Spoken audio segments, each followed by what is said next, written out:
Oh, again, Okana mbere de yidi ke mbere ke eja amakọ dike. Ada bịa mmiri jiri ite aka. Ọ bụ de na ọnụ kala aka na amakọ ozu afọ. Maka na ọ bụ anụ ji eze ali osisi ma nke na ilu ilu. Ọ gịnị dị? Bubi gbe ekenekwa m ụlọ. Oh my God.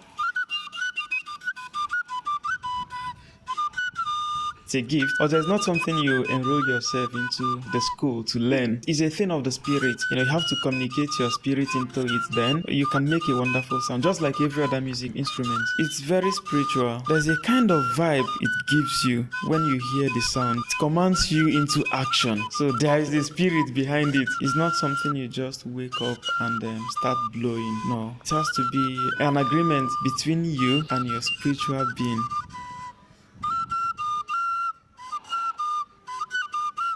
Whatever you do in life, there is a level of discipline that should be attached to it. It might be in the aspect of sacrifice. For me, there are certain things which I try as much as possible to avoid.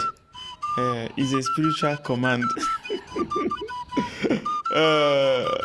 Some people that believe in Oja and that want to take it as a personal stuff, they make series of sacrifices. Don't ask me the sacrifice I make for my own. It's meant for me and the gods.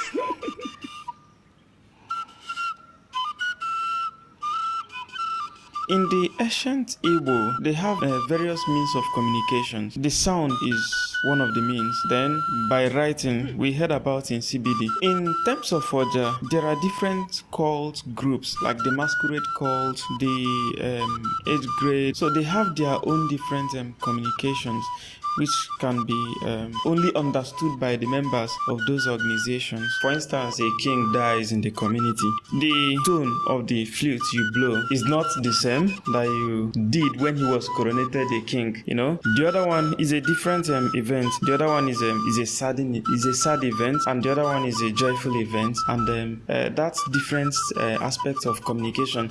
There is a sound called Oja Alele. Alele, Iluju. Someone who is mourning. So you don't expect to be playing something so vibrant, so active for him. You have to be solemn. You have to be solemn to actually communicate to the people or to the listener or even to yourself that maybe that you're not feeling happy and you want to lighten your mood. So those are the different aspects of communication. In terms of a joyful moment, when they are playing various instruments, they have to be dancing, and the sound of the flute also needs to fall in line with other musical equipment. And I also heard that some people use it to, consult their gods and all this divination. Or there is the sound of the spirit, though. The gods, they also listen to the sound, so everybody enjoys it. Even God in heaven, he enjoys music, so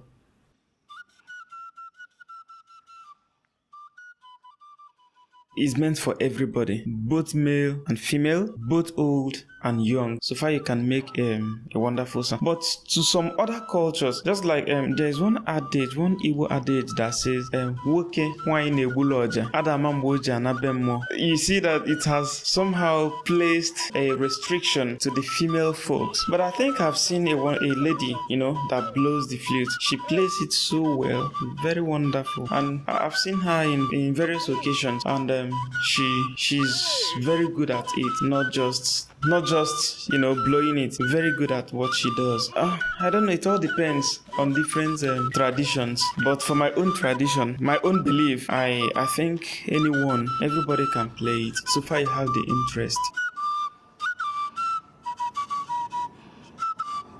It's one of the instruments that is going into extinction. Some people out there perceive it as something that is very difficult to learn. You can buy it and start playing it on your own, if not for any other thing, for your own listening pleasure. So for it not to go into extinction though, but for me, I know for myself, even if I become the president of this country today, on my inauguration day, I'll still blow flute for myself. I'm not shying away from it. I enjoy it, and if you like it, get it for yourself, learn it, and start enjoying it. gone stiff.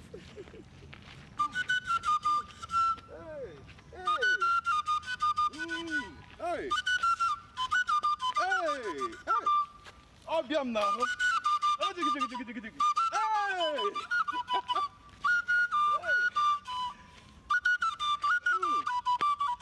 How they easy? Remember those days?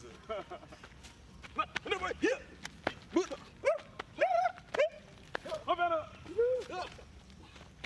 Go for yourself. All right. Thank you very much. Thank you for thanking me. Yeah. Oh my God.